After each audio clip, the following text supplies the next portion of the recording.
다들 행복한 하루를 보내고 계신가요? 사연을 보내려고 하니 어떻게 물꼬를 터야 할지 감이 잘 안 잡히네요. 안녕하세요. 저는 얼마 전에 한국에 들어온 40대 여자입니다. 어떤 이야기를 할지 참 궁금하시죠? 제 이야기는 전 남편과의 징글징글한 이야기입니다. 그럼 지금부터 속 시원하게 한번 털어보겠습니다. 제 남편은 말 그대로 개천용, 개천에서 용이 난 케이스였습니다.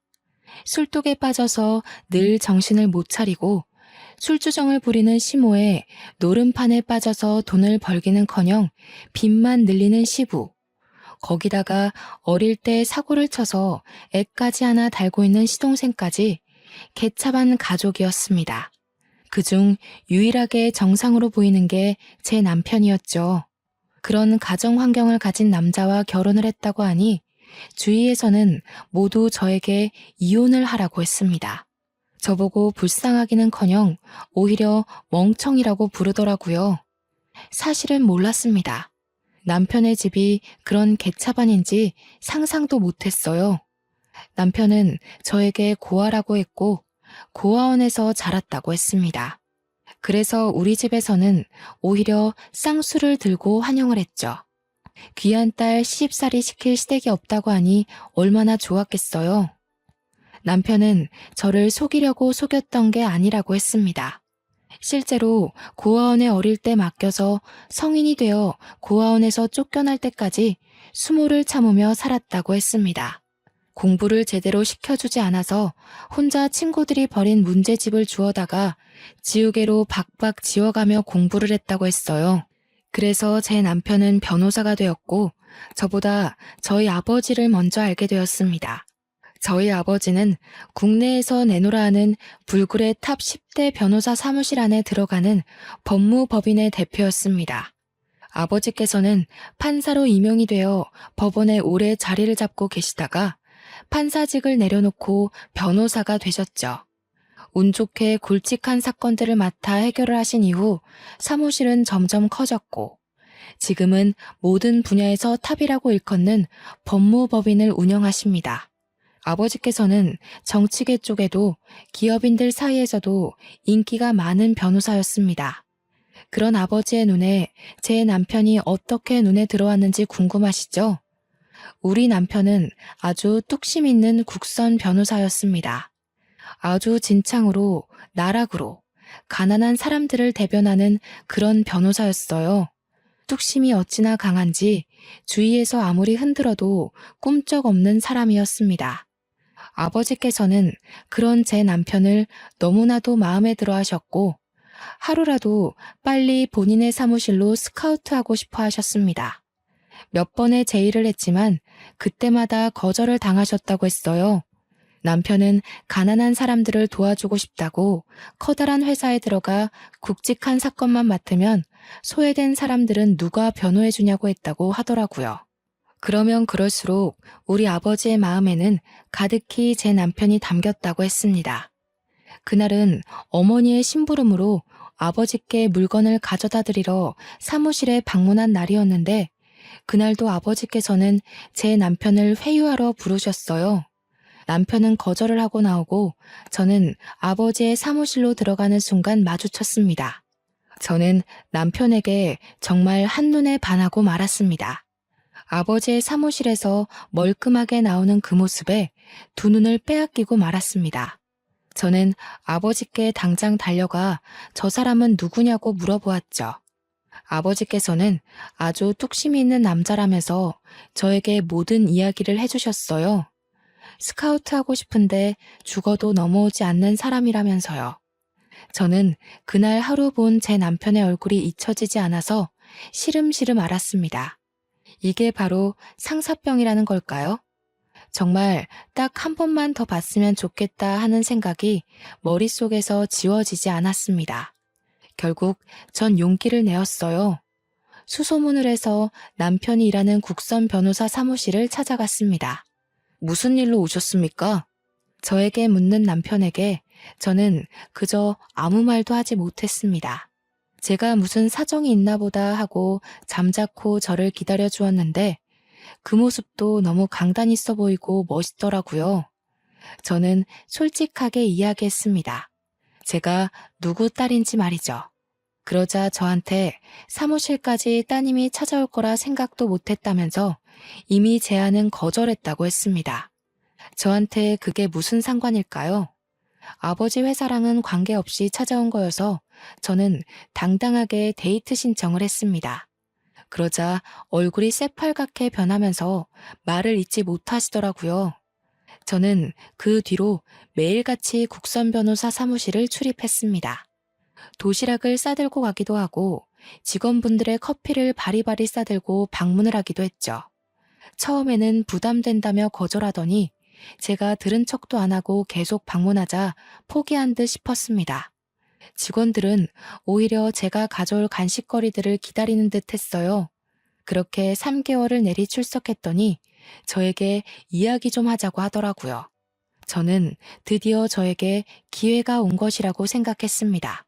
같은 사무실을 사용하는 다른 변호사들도 모두 저한테 잘해야 된다고, 저 같은 여자를 잡아야 한다고 입김을 불어넣고 있었거든요.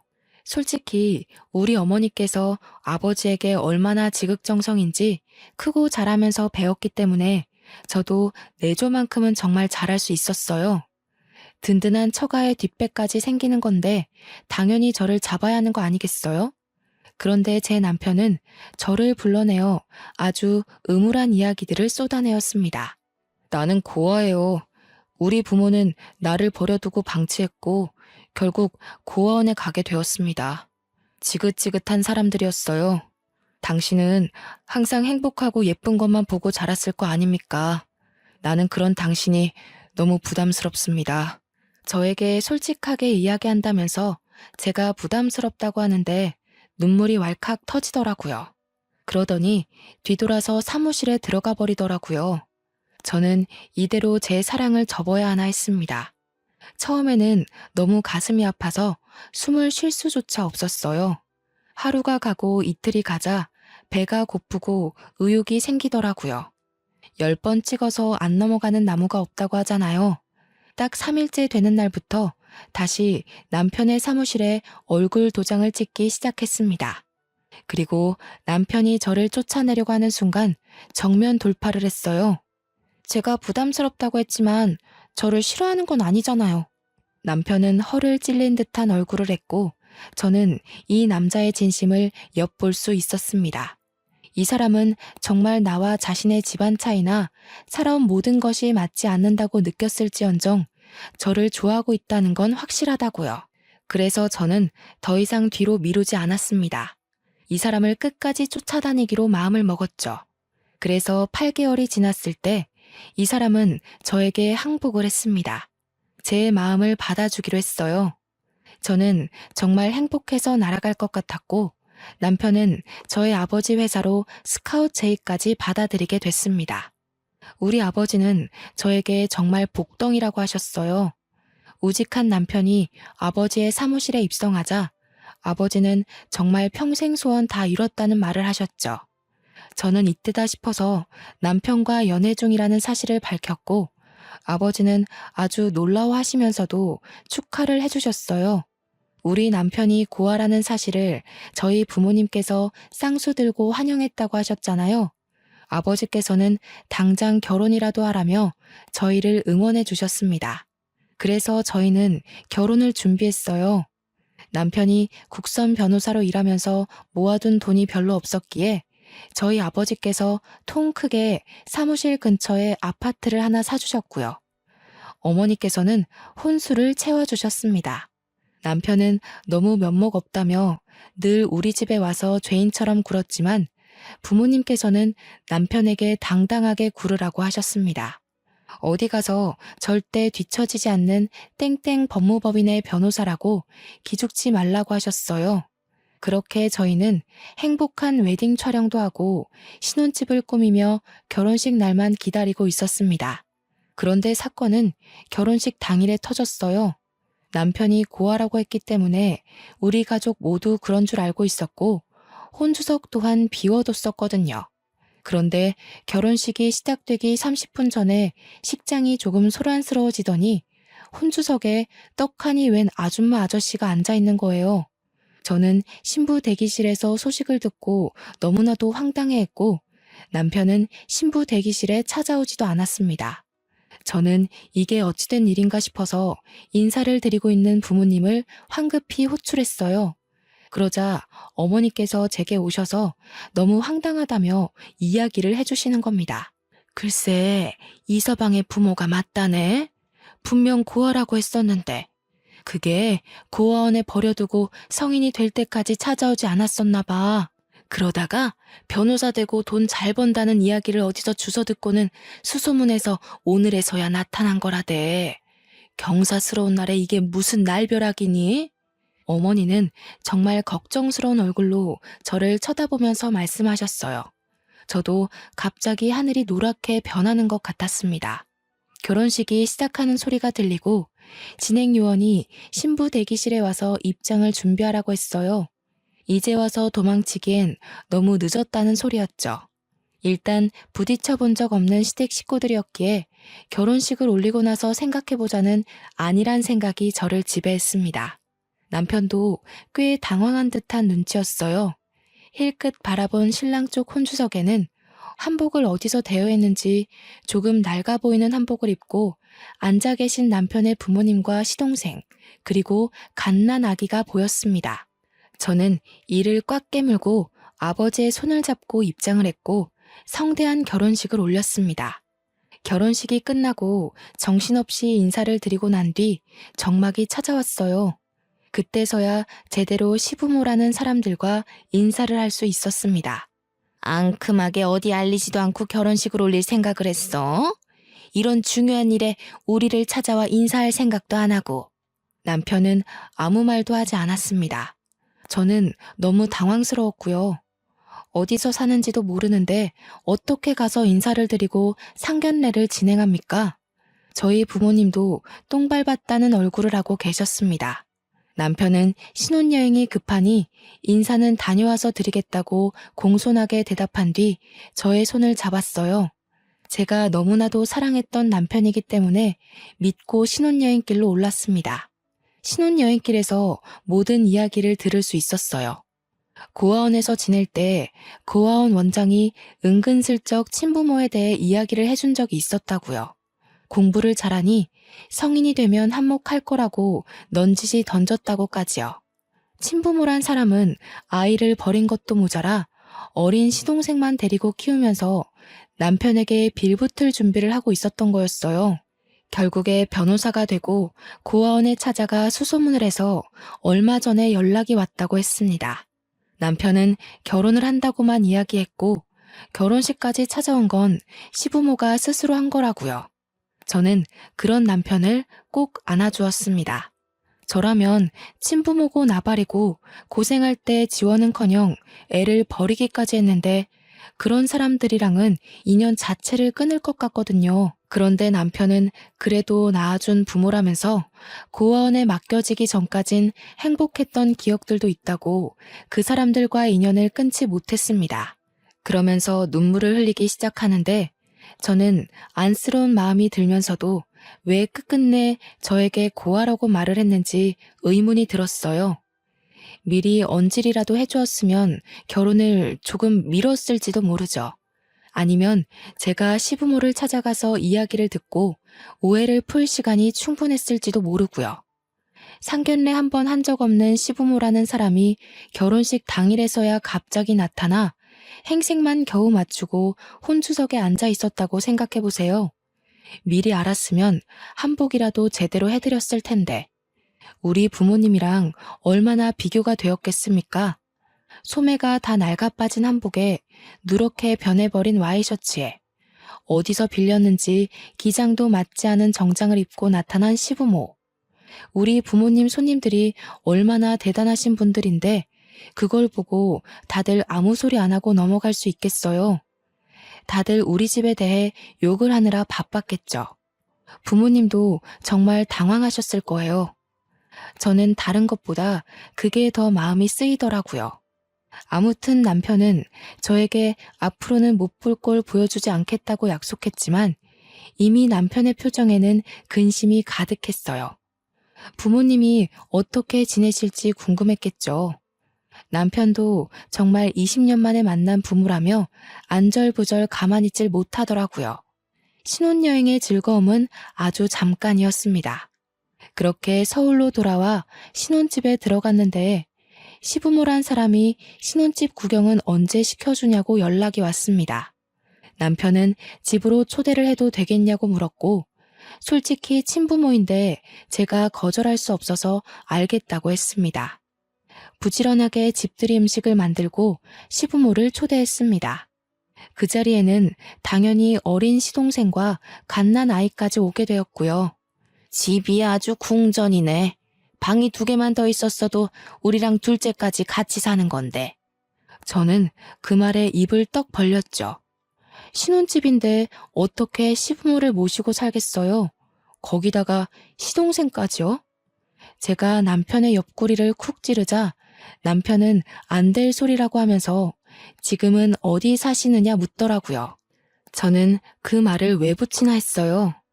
지하 단칸방이라도 산다고 그러면 우리 집으로 모실 것 같은 기세였거든요.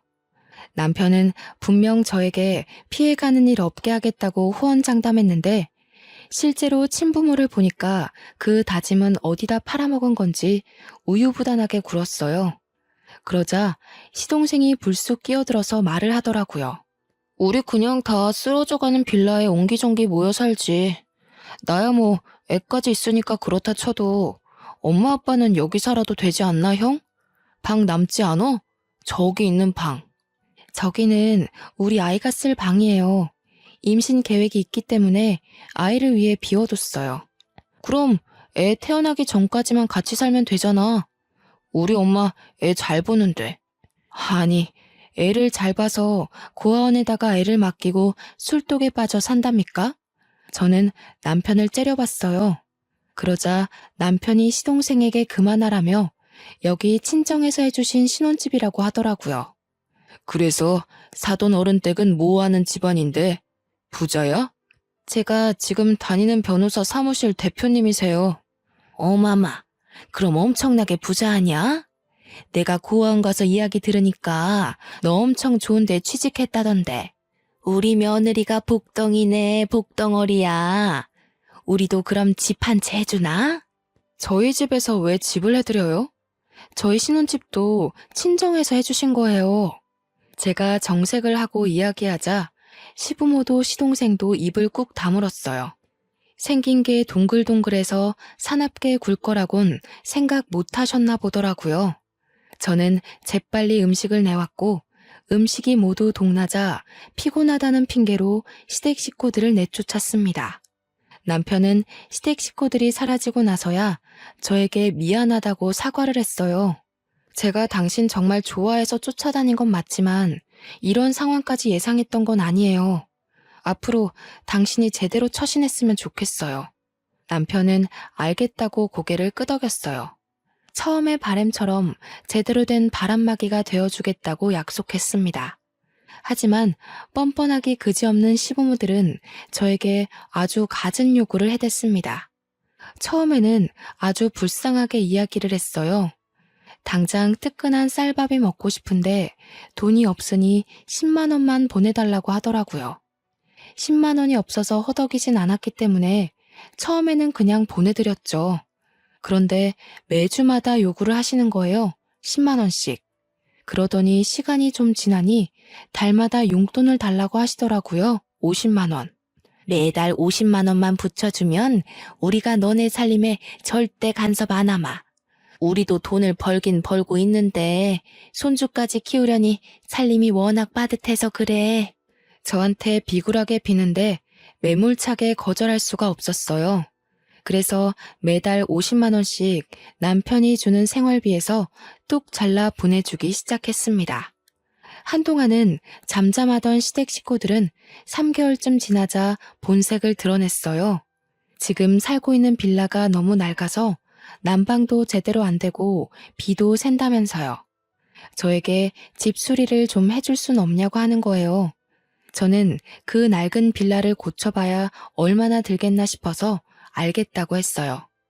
뭐 예단비 대신 드린다고 생각하면 되겠지 하고 생각했어요. 그런데 글쎄 인테리어만 한 게 아니라 가전제품도 싹 바꿨더라고요. 뻔뻔하게 저에게 4천만 원을 달라고 하는데 비가 들이치는 부분 메우고 벽지만 발랐다면서 4천만 원이 말이 되느냐고 되물었죠. 그랬더니 너무 당당하게 말을 하시는 거예요. 아니, 벽지를 싹 발라놓으니까 우리 낡은 가구들이 눈에 거슬리잖아. 부자 며느리 좋다는 게 뭐니? 이럴 때 딱 돈 쓰는 거지. 제가 아직도 친정에서 용돈 받아다 쓰는 줄 아셔요? 이거 다 그이 지갑에서 나오는 거예요. 그이 용돈 줄여서 할부로 갚아야 하니까 그런 줄 아세요. 얘야 얘야 하고 애타게 저를 부르는 소리가 들렸지만 무시하고 전화를 끊었습니다. 제가 친정에 말해서 4천만 원 빌리는 거야 어렵지 않죠. 꾸준히 제가 모아왔던 돈들도 있고 그거야 어려운 거 아니지만 그래도 저한테 당당하게 요구하는 꼴이 마음에 들지 않았어요. 제 남편에게 문제집 한 건 사줘본 적 없는 사람들이 무슨 염치로 집을 저렇게 다 뜯어 고치는지. 그러나 시부모만 뻔뻔한 게 아니었습니다. 이제 갓 군대에서 전역한 시동생은 더욱 파렴치한 놈이었죠. 시동생에게 어린 아이가 있다고 했잖아요. 군대에서 휴가 나왔을 때 여자친구를 임신시켰는데 여자친구가 애만 덜렁 시댁에 두고 사라졌다고 하더라고요. 아직 앞날이 창창한 20살이라 아이를 키울 자신이 없다고 애만 두고 떠났다고요. 고아원에 버리겠다고 난리를 친 시부모를 시동생이 설득했대요.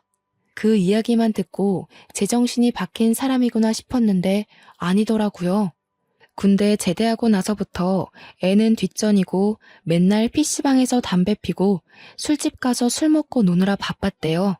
그래서 애가 아빠를 보고도 낯설어 한다고 하더라고요.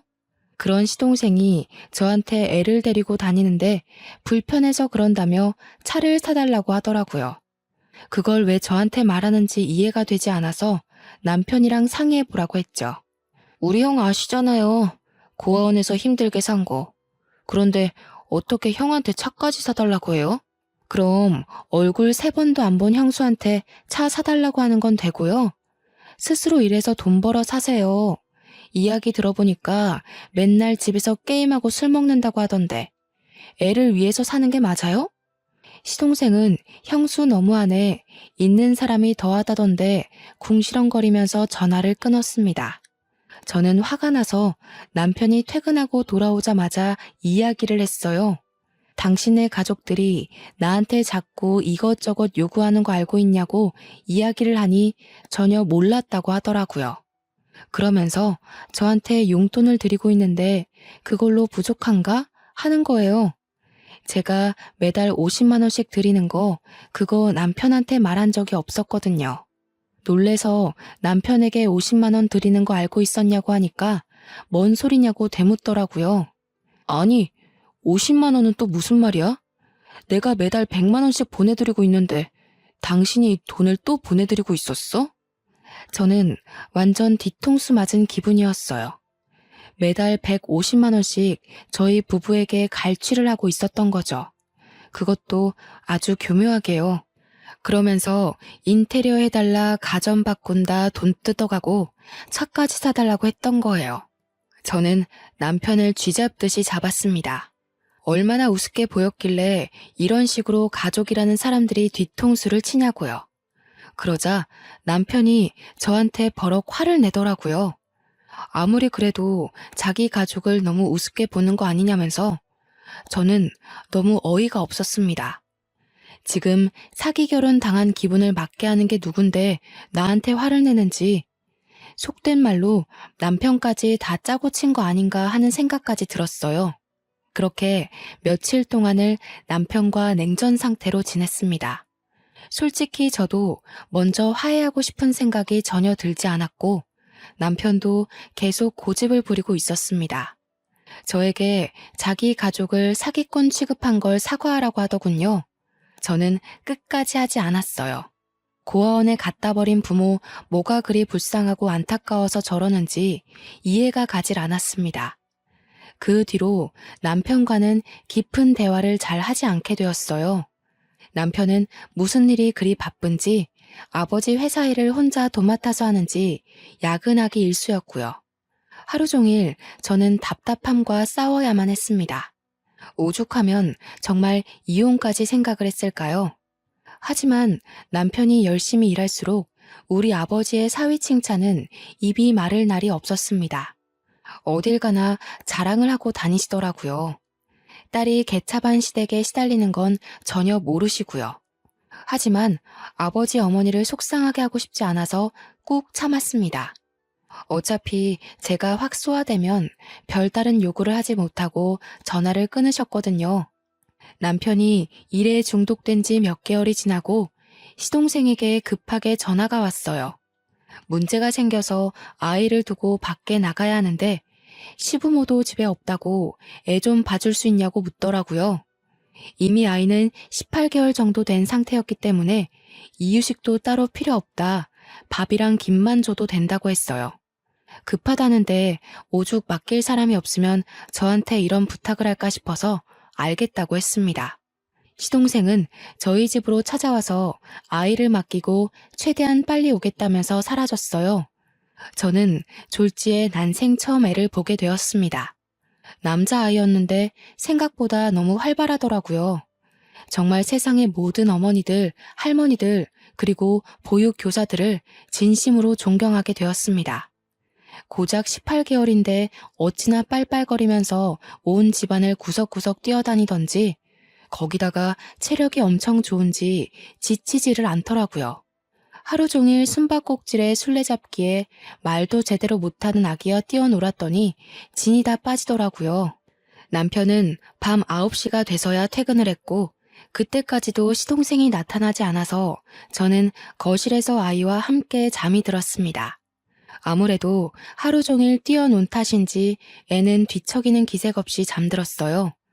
밤 11시가 넘어서야 시동생이 헐레벌떡 집으로 찾아왔고 잠든 아이를 보내주었습니다. 저한테 연신 감사하다고 인사를 하는 시동생의 입에서 약하게 술 냄새가 느껴졌어요. 저는 어디를 다녀왔는지 궁금하진 않았지만 좀 찝찝하더라고요.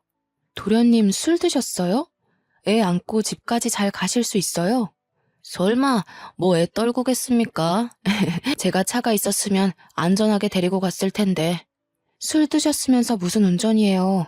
조심히 가세요. 그러자 남편이 조용히 옷을 입더니 데려다 주겠다고 하더라고요.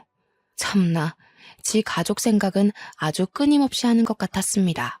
저는 별다른 이야기하지 않고 방으로 들어왔어요.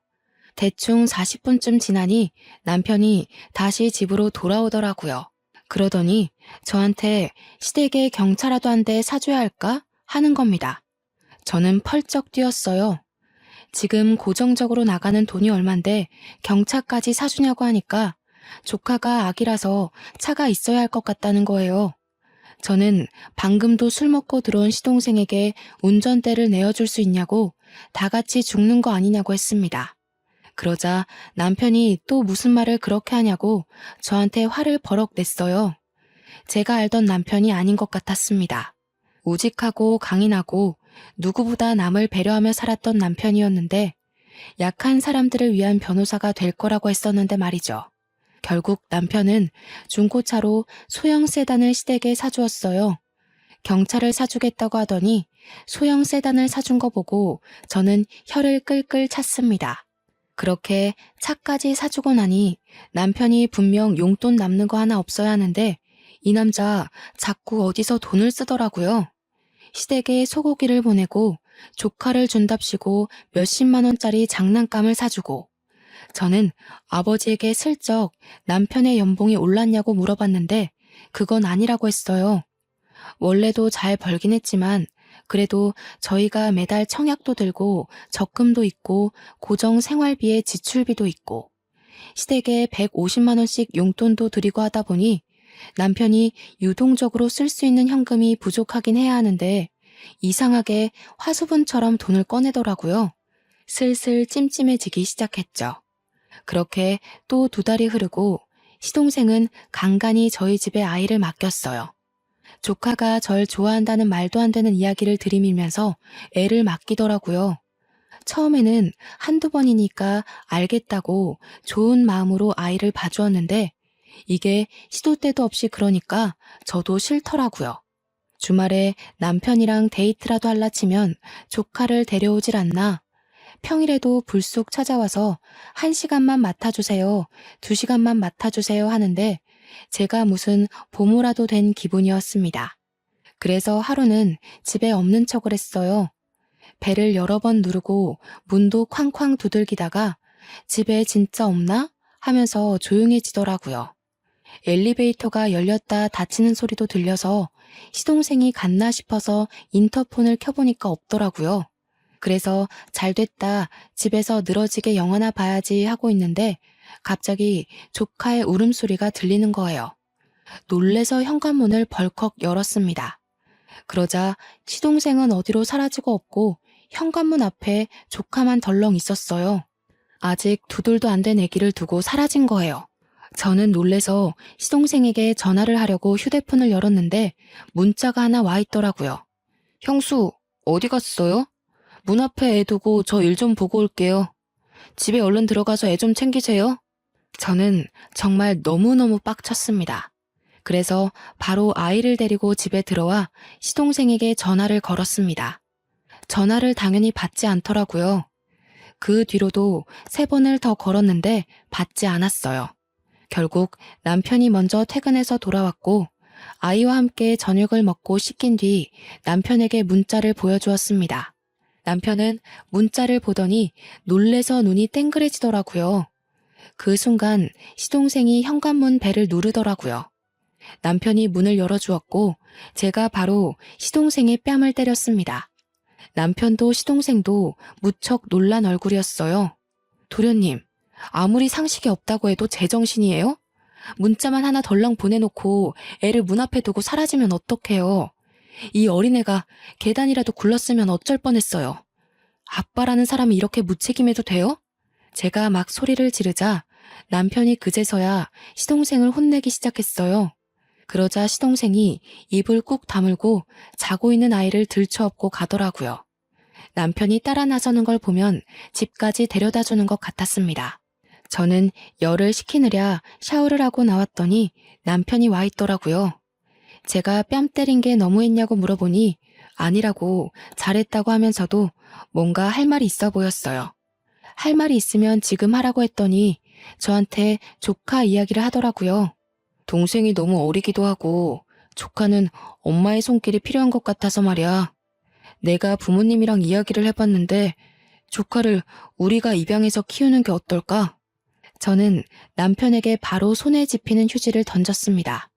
우리한테 애가 있는 것도 아닌데 어떻게 그런 말을 할 수 있어? 남의 자식을 내 자식처럼 키우라고? 그게 말이나 되는 소리야? 언제는 고아라며, 가족 없다며. 남편은 저에게 진정하라고 오늘은 따로 자자고 하면서 거실로 나갔습니다. 저는 너무 스트레스를 받아서 구토가 확 올라왔어요. 한바탕 변기를 붙잡고 다 토해낸 뒤 겨우 잠이 들었습니다. 그 뒤로 스트레스 탓인지 미열도 자꾸 오르고 식욕도 없고 어지럽기도 하고 그러더라고요. 그러다 일이 확 터졌죠. 시모가 술 먹다가 옆 테이블 아줌마랑 시비가 붙어서 싸움이 났는데 옆 테이블 아줌마를 거의 발로 밟았다는 거예요. 곤죽이 된 피해자가 시모에게 폭행치사 소송을 건 것이었어요. 남편은 난리가 나고 시모는 저에게 우리 아버지 회사 변호사 1명 빵빵한 분으로 붙여달라고 요구를 하고 저는 진짜 저희 부모님 보기 부끄러워서 아무 말도 못했고요. 저한테 계속 전화를 걸어서 변호사가 그리 많은데 자기 일 봐줄 사람 하나 없는 게 말이 되냐고 소리를 치는데 진짜 혀를 깨물고 싶었어요. 시부는 저한테 아들이랑 시모 몰래 50만 원만 빌려주면 100만 원으로 불려서 갚겠다는 헛소리나 하고요. 개버릇 남 못 준다더니 시부는 아직도 노름질을 하고 있고 시모는 술독에 빠져 살고 있었습니다. 남편은 하루하루 말라가고 있었어요. 안쓰러워서 보듬어주고 싶다가도 지 가족 챙기는데 힘쓰는 걸 보면 정내미가 뚝 떨어졌습니다. 그러다가 문득 알게 되었습니다. 제가 생리를 하고 있지 않다는 사실을요. 저는 바로 약국에 가서 임신 테스트기를 했고 선명한 두 줄을 확인했습니다. 이걸 경사라고 해야 할지 악재라고 해야 할지 너무나도 두려웠어요. 남편에게 점점 신뢰를 잃어가는 와중에 덜컥 임신이라뇨. 하지만 산부인과에 가서 8주가 됐다는 소견을 받고 아이의 심장 소리를 들으니 모성애가 생기더라고요. 어떻게 해서든 내 아이만큼은 정말 제대로 번듯하게 사랑만 주면서 잘 키워야겠다. 그런 생각이 들었습니다. 그런데 병원에서 제 자궁이 약하다고 하더라고요. 유산기가 있으니까 조심해야 된다고 저 같은 산모들은 30주가 돼도 불안해야 한다고 했어요. 절대로 무리하지 말고 집에서 쉬는 것만 생각하라고 하면서요. 저는 제 임신 사실을 남편과 친정에 알렸습니다. 친정 부모님은 당연히 너무나도 좋아하셨죠. 저에게 벌써 어디 한약이 좋다더라 하시면서 하루빨리 손주를 만날 날을 기대하고 있었습니다. 남편에게는 모든 걸 솔직하게 말했습니다. 제 자궁이 약해서 절대로 스트레스 받으면 안 되고 무리해서도 안 된다고요. 남편은 제 말을 잘 이해한 것 같았어요. 그 뒤로 시부모에게 연락을 받는 일이 없었거든요. 하지만 한 가지 시동생만큼은 여전히 눈치 없이 굴었습니다. 저에게 자꾸만 조카를 맡기고 사라졌어요. 분명 술 먹고 노는 게 맞는데 아니라고 뚝 잡아떼면서 제가 거절하지 못하게 집으로 애부터 들이밀더라고요. 제가 임신 4개월을 넘겼을 시점 조카랑 놀다가 무리를 했는지 배가 조여들게 아파오기 시작했어요. 그때 응급실에 가니 자궁이 많이 약하다고 하면서 집에서 누워만 있으라고 하더라고요. 하지만 뛰어서 놀아주던 조카애가 벌써 2돌을 넘겼는데 가만히 앉아서 놀자고 하면 그러겠다고 할까요? 저한테 더 뛰자고 계속 졸라대기만 했죠. 저는 결국 병원에 입원을 해야 했습니다. 자궁이 수축해서요. 절대 무리하지 말라는 의사 선생님의 신신당부를 듣고 집으로 돌아간 날 남편은 출근을 했고 어김없이 조카가 집에 찾아왔습니다. 도련님한테 피곤해서 애 못 봐준다고 했는데 잠깐만 봐주면 된다고 들이밀고 도망가더라고요. 어쩔 수 없이 조카에게 큰엄마가 피곤해서 자야 하니까 혼자 놀고 있으라고 했어요. 그렇게 저는 아이에게 TV를 틀어주고 침대에 누워 자고 있었습니다. 곤이 단잠에 빠져 있는데 뭔가 꿀렁꿀렁 거리더니 배에 심한 통증이 느껴졌어요. 정말 악 소리를 외치면서 잠에서 깼다가 그대로 기절을 하고 말았습니다. 그렇게 몇 시간을 기절했는지 모르겠어요.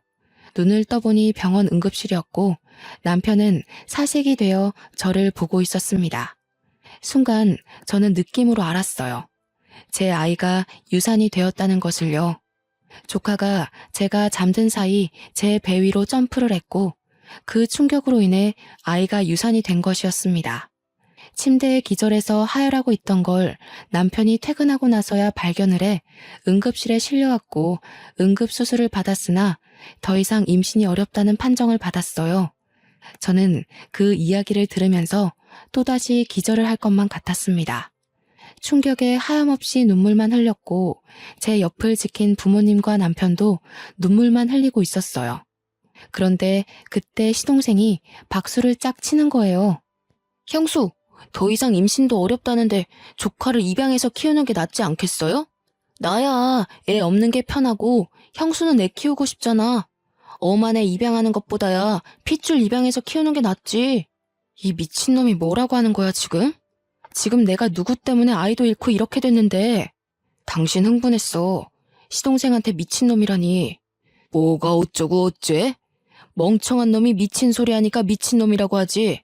내가 아주 사람을 잘못 봐도 단단히 잘못 봤구만. 지금 이 와중에 자네를 버린 가족들 편을 드는 겐가? 내 딸이 아니라 내 눈앞에서 당장 저 미친놈 데리고 썩 꺼지게. 남편은 그게 아니라며 아버지께 변명을 했지만 아버지는 듣지 않으셨어요. 꼴도 보기 싫으니까 당장 꺼지라고 소리를 치셨고 저도 지지 않고 나가라고 소리를 질렀습니다. 저는 남편과 시동생이 나가자 아버지께 당장 이혼하겠다고 말씀을 드렸어요. 아버지는 제 손을 꼭 잡으며 일단 몸조리에 신경 쓰고 이혼은 그 다음에 바로 진행하자 하시면서 미안하다고 하셨습니다. 자기가 사람 보는 눈이 너무나도 부족했다면서 제 손을 잡고 그렇게 한참을 우셨어요. 저는 부모님을 위로하며 같이 울었습니다. 그렇게 2주일이 넘는 시간 동안 몸의 회복을 위해 노력했습니다. 자궁 초음파를 통해서 자궁 안에 남겨진 찌꺼기까지 깨끗하게 청소하고 제 난소도 확인하고 임신이 어렵다는 판정은 번복되지 않았지만 저는 심리치료까지 병행하며 마음을 다스렸어요. 그리고 집으로 돌아와 남편에게 이혼을 하자고 이야기했습니다. 남편은 당연히 절대 이혼 못 해준다고 했죠.